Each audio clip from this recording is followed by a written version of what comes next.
In this episode of Milestones in Our Democracy, we will look at 3 parliamentary terms, from 1971 to 1986.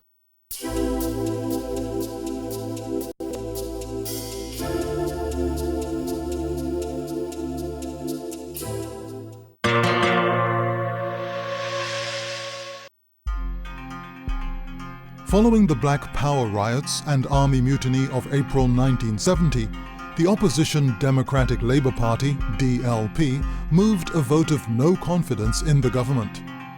The DLP then allied itself with former PNM Deputy Leader A.N.R. Robinson and his new movement, the Action Committee of Democratic Citizens, ACDC.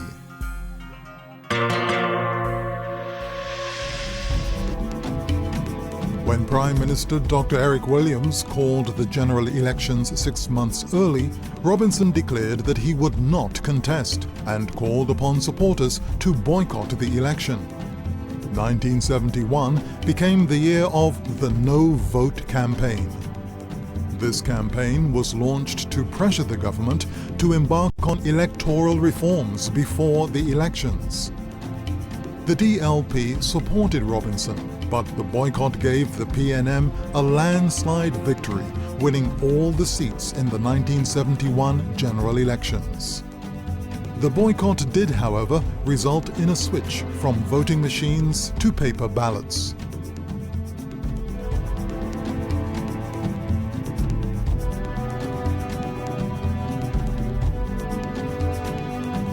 From 1971 to 1976, Dr. Eric Williams led a government without an opposition. Without an opposition in Parliament, there were no alternate views and a void in the consultation that the Constitution provided for between government and opposition. Despite its dominance, the PNM faced some internal challenges. Dr. Eric Williams and Carl Hudson Phillips were engaged in a heated public exchange. Hudson Phillips resigned as deputy chairman of the party and from the cabinet. On September 28, 1973, at the 15th annual PNM Party Convention, a frustrated Williams announced that he would not seek re-election as political leader. On December 2nd, a PNM delegation asked Williams to continue in office until the necessary steps were taken to implement a new constitution for Trinidad and Tobago.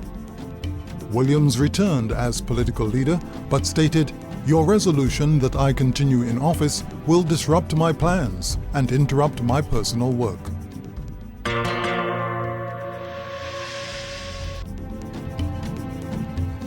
January 2nd, 1974. A draft constitution was laid in the House. After a grueling debate on June 16, 1975, a joint select committee of Parliament was established to draft a new constitution. February 20, 1976, the committee laid its report before the House. On August 1, 1976, Governor-General Sir Ellis Clarke signed the proclamation. Republican status was celebrated on September 24, 1976, because that was when the first Parliament met under the new Republican Constitution. The Constitution provided for a republic headed by a president.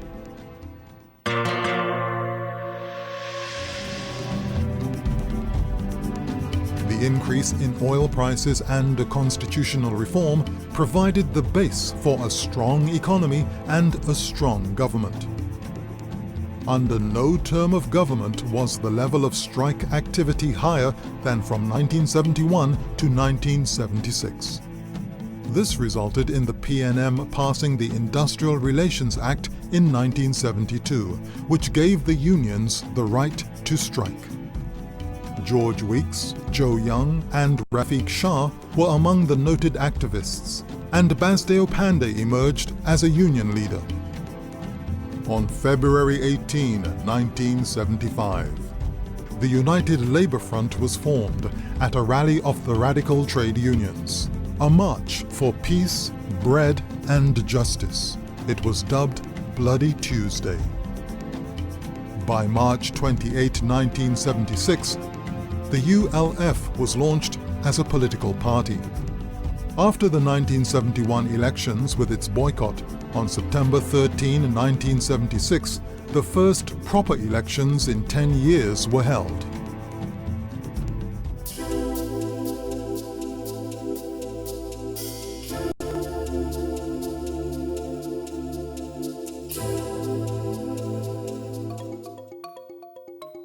With 11 political parties and 5 independents, the PNM remained in government. The ULF displaced the DLP and formed the new opposition with 10 seats.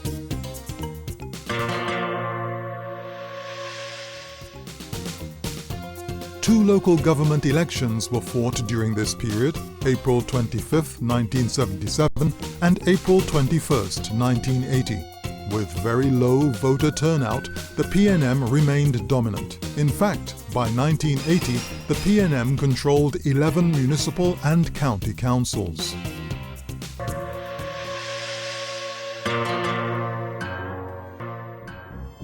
(1976 to 1981) was a period of remarkable economic transformation.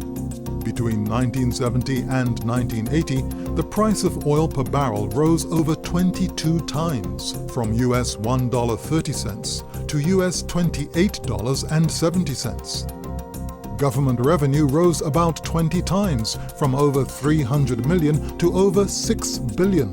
The GDP rose over two-thirds. And in his 1978 budget speech, Williams declared, "The Trinidad and Tobago government is a billionaire." Along with increased revenues, government expenditure rose.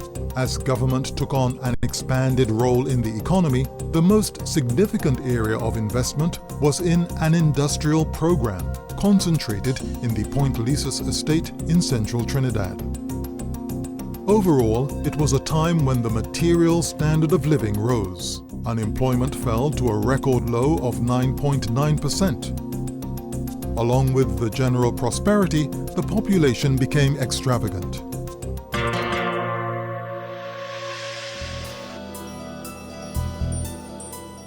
One of the political effects of this spectacular oil boom was an increase in corruption, including the infamous DC-9 scandal. On the opposition benches, the newly formed ULF suffered from bitter infighting.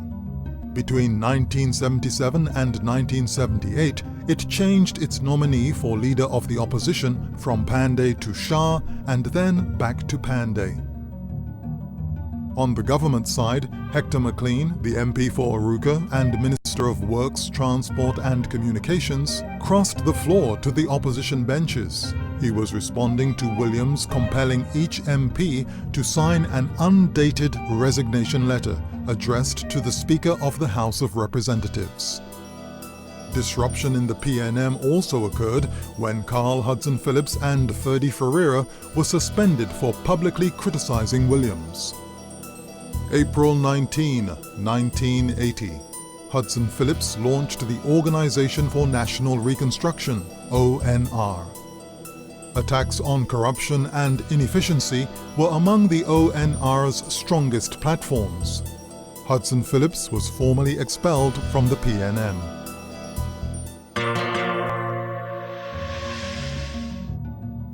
September 12, 1980, an internal self-government bill was debated in the House of Representatives.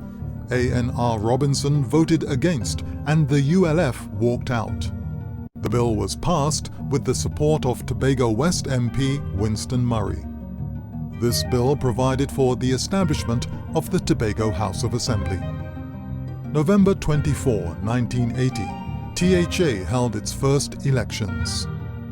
March 1, 1981, the DAC, Tapia and the ULF reached an accord whereby they would collaborate and not contest against each other in the upcoming general elections. March 29, 1981. Dr. Eric Williams died unexpectedly from a diabetic coma.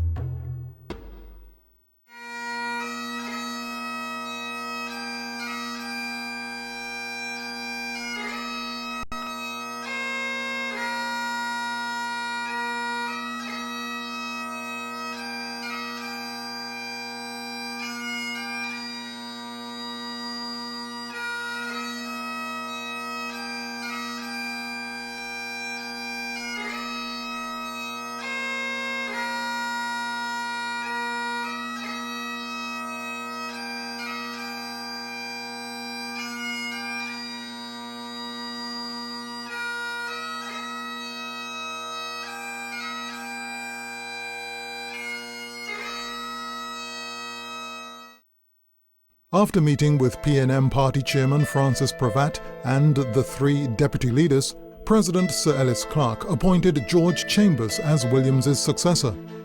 March 30, 1981, George Chambers is sworn in as Prime Minister. May 9, 1981, Chambers was elected political leader of the PNM unopposed. July 1981, the coalition of the DAC, Tapia and the ULF launched its campaign under the name Alliance. September 24, 1981, Parliament was dissolved and elections were called for November 9.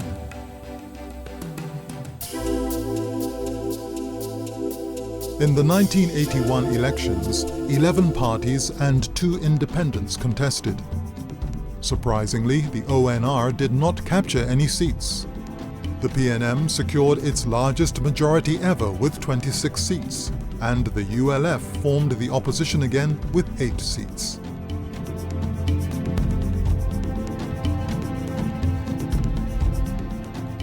By 1980, Trinidad's domestic budget deficit had reached over 2.2 billion TT dollars.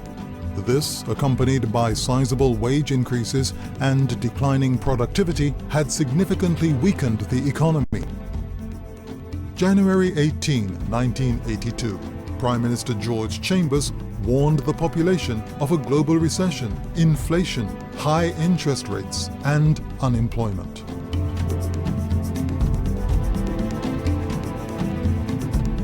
In 1984, Chambers continued to appeal to the population to cut back on consumer spending.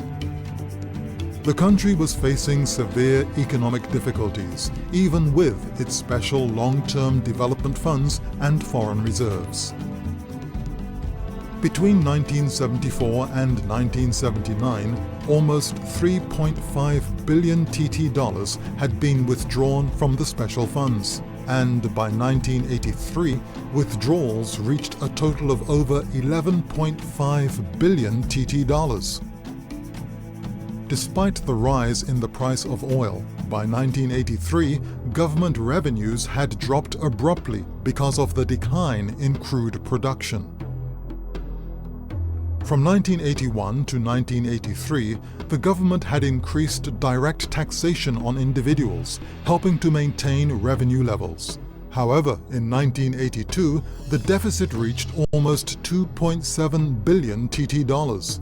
68% of the current expenditure went to wages and salaries due to the government conceding to the demands of some 52,000 public servants.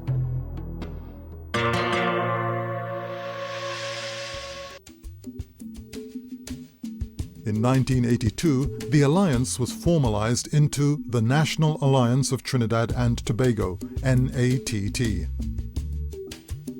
February 1983, the NATT entered into an accommodation with the ONR for the local elections.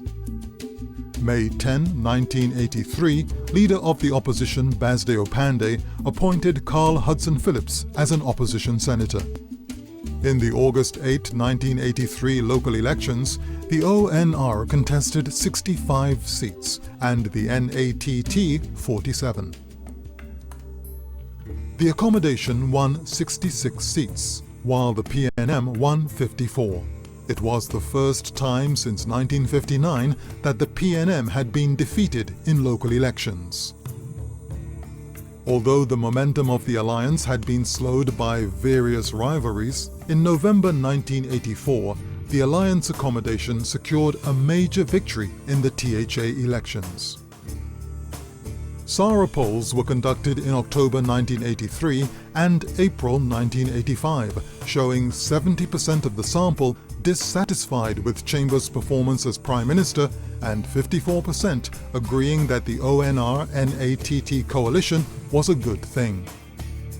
In August 1985, the alliance accommodation leaders, except Best, who was abroad, met with Hudson Phillips and reached an accord. Hudson Phillips and Pandey accepted deputy leaderships so that ANR Robinson could become political leader. September 8, 1985, the newly formed National Alliance for Reconstruction, NAR, held its inaugural convention. September 9, 1985, the NAR was publicly launched at the Queen's Park Savannah. Best did not become an executive member of the NAR or contest the elections. Similarly, the ONR's representation in the NAR was also marginal, and Hudson Phillips withdrew. These issues in the NAR were perhaps overshadowed by the population's loss of confidence in the Chamber's administration. In an effort to improve the government's image, on February 28, 1985, Chambers announced a cabinet reshuffle.